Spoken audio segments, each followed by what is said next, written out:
But first, we got to get into this Monday Night Football thing because, oh my God, what a mess that was. Dude, so I was telling you a little bit in the pre-show, but I'll give the expanded version here so everybody can hear it. My future father-in-law is a diehard Jets fan, has been a Jets fan since birth. His whole family is Jets fans. And he has long told me about how cursed the Jets franchise is, that they can't have anything nice. When my fiance was doing sports radio, back before Trevor Lawrence got drafted into the NFL, the Jets were looking like they were going to get the number one overall pick in Trevor Lawrence. And he, now famously in our little family, said, I don't want the Jets to get the number one pick. Trevor Lawrence seems like a really nice guy. I really don't want to ruin his career like that. I really don't. So he just believes that the Jets are always cursed. We go to a Jets bar last night, and the energy in that building was insane.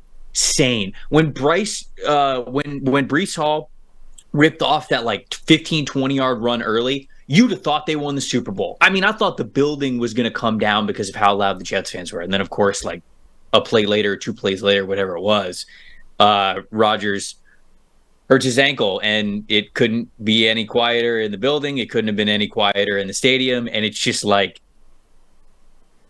I am in no way a Jets fan.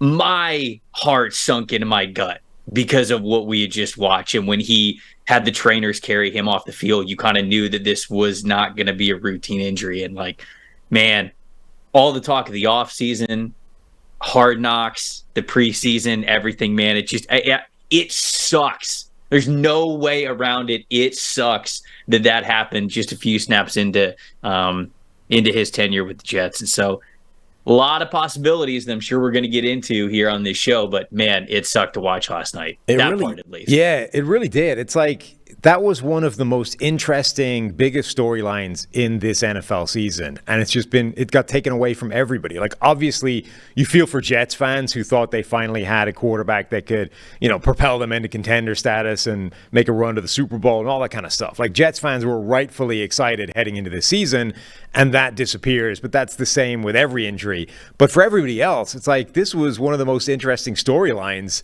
in the NFL. Like, the rest of us were going to get to see how this Rodgers thing was going to work in New York, whether he was going to be able to be that guy, whether he could be that MVP candidate again, whether he could make the Jets relevant, beat the Bills, all these kinds of things.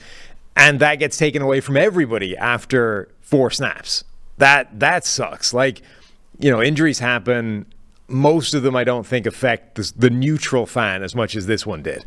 Right. No, I completely agree with you.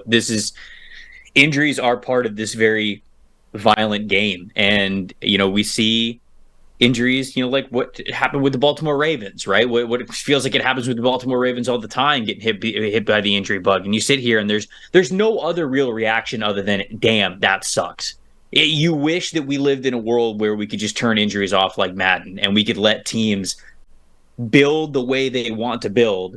And then you go out and you figure whose roster, whose strategy, whose coaching actually is the best. But we don't get that. It's not a reality to get that in the NFL. And a lot of times when we talk about Super Bowl contenders and playoff contenders, division winners, all that kinds of stuff, you, me, everybody, there's always a caveat. Well, as long as they're healthy, right? As long as they stay healthy. And like we always throw that little sentence in there when we talk about season predictions for teams, because I go back to an example that I know very well. Big reason why the Buccaneers won the Super Bowl when they did with Tom Brady a few years ago is because they were healthy. That offensive line didn't miss any time. The weapons barely missed any time. Like, that entire team was so healthy and playing well together down the stretch that it's almost like it kind of turns into this whoever survives the regular season the best often makes a lot of noise in the playoffs. Not entirely, but it's just a really crappy part of the game that unfortunately is reality for a lot of teams. But I agree with you. This one hit different. This Rodgers injury hit different.